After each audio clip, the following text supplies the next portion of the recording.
Hey, what's up everyone? So I finally got these in. These are Womet-Tech Shorty levers for my 2019 Yamaha R3.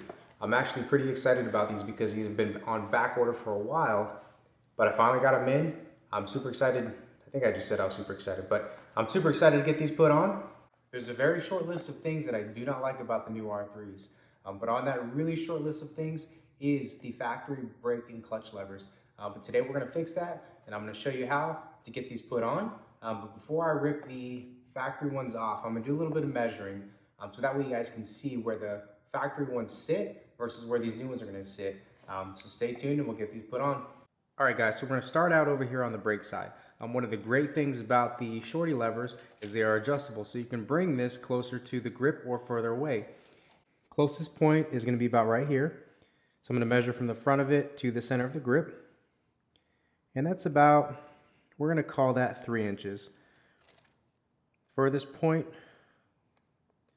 we're gonna call that 4 inches. We're gonna round up to 4. So let's get this pulled off, get the Shorty put on, and see where that one sits. All right guys, so the first thing we're gonna do is remove this pivot pin slash bolt. There's a 10mm nut on the bottom that we're gonna remove, and it might be a good idea to put a wrench on the head of the bolt too, just in case it wants to spin when you break torque. There it goes. Get that off. Get the bolt out, pin slash pin out. And that's it. That's how easy that comes out. All right, so we're gonna take the new lever, and what I'm gonna do before I put that in is I am gonna take some general purpose grease and get this thing lubed up. So I'm gonna take a scribe, get some grease on the end of it, and just kind of work it into the hole here.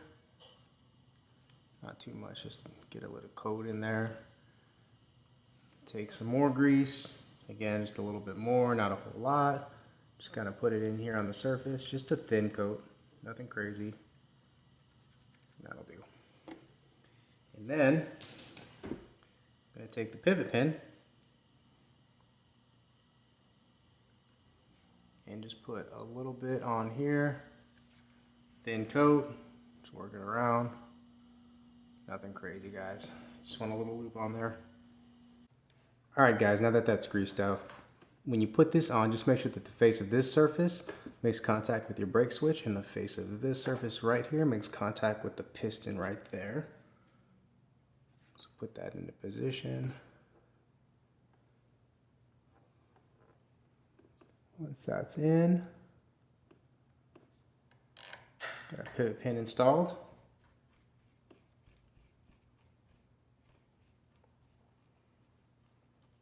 Look at that. Things looking better already.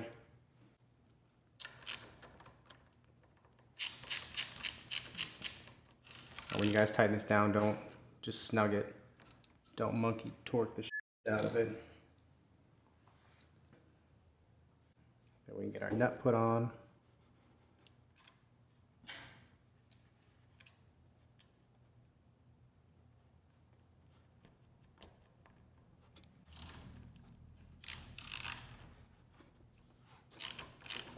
Again, same thing with a nut.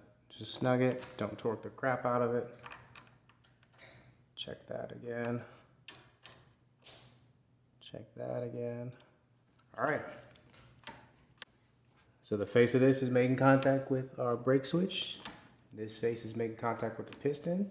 So that's it. The brake side is complete.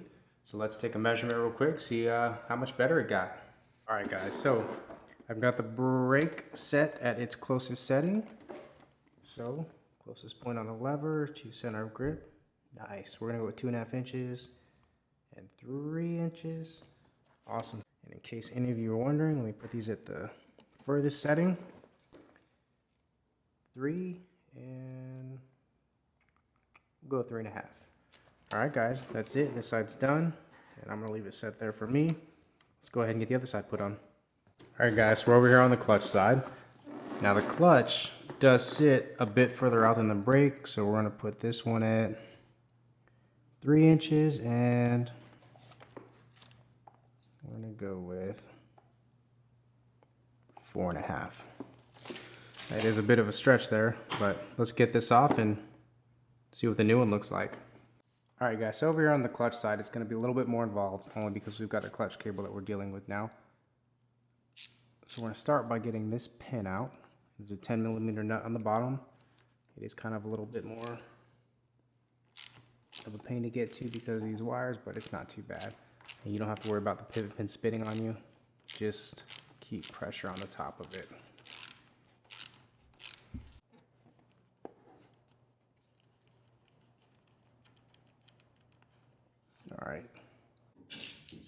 All right, now before I pull this pin out, I'm gonna break the torque on this nut, if you will. It is not on there finger tight or anything like that. So what I use is a pair of channel locks with some painter's tape around the teeth so I don't mess this up.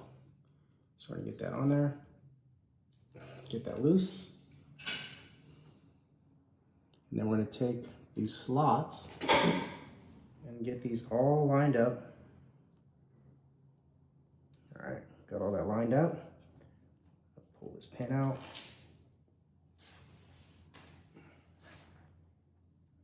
Get the clutch cable. There we go. And then release that. All right.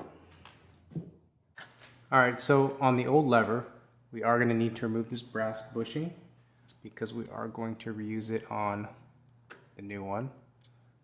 And there is a little O-ring on the end of it, so make sure that goes with it. Now mine does have a little bit of grease on there. I'm actually gonna add just a tiny bit more, just, you know, a really thin coat of grease on that. Gonna take the new lever, insert it on the bottom side. You can see there is a recess right there for that O-ring. So we're gonna get that pushed up in there. All right. All right, now before we put the new clutch lever in, I want you guys to pay attention to this switch right here. It's a little switch that sticks out. It's for your clutch. It's plastic. Don't break it. So when you put the new clutch in, you're gonna need to make sure that this is pressed in at the same time. So it's good to like use your finger as you slide the clutch lever into place. All right, so I'm gonna take our clutch cable, get it installed in the new lever. And then as you rotate this around, make sure that your bushing does not fall out. And then right here, once you start getting it kind of started, that's when you want to get your finger and press it on that switch I was just showing you. Just like that.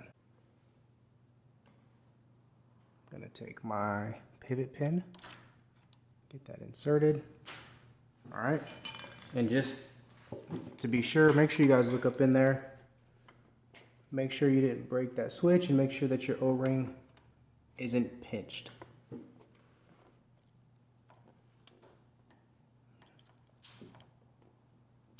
And we're good. Get this 10mm nut put back on. I try and get it as far as I can with just my finger. All right.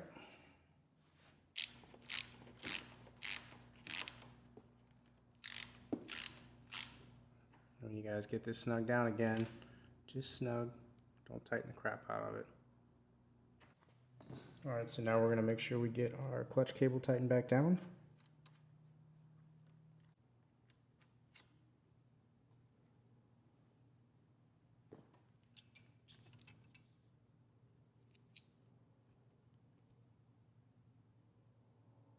Just make sure you guys get that snug, don't tighten it down. Don't do no crazy torque down on it. Awesome. All right, so let's see where this one sits. Now, it doesn't really look like it brought it any closer, so let's see where we're at. I'm gonna say about 3 inches. And I'm gonna go with 4.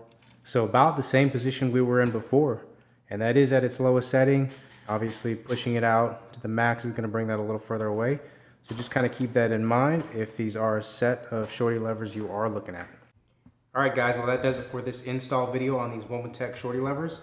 Keep in mind if you are looking at a set of these shorty levers, because they are adjustable and because they might help you not have to reach so far for your controls, just keep in mind for this particular set, it does help improve the distance here or reduce the distance on the brake side. But on the clutch side, you're kind of still in the same position as you were before. So just kind of keep that in mind. If you guys got any questions, post them in the comments below. If you like the video, let me know. Other than that, I appreciate you guys watching and I'll see you next time.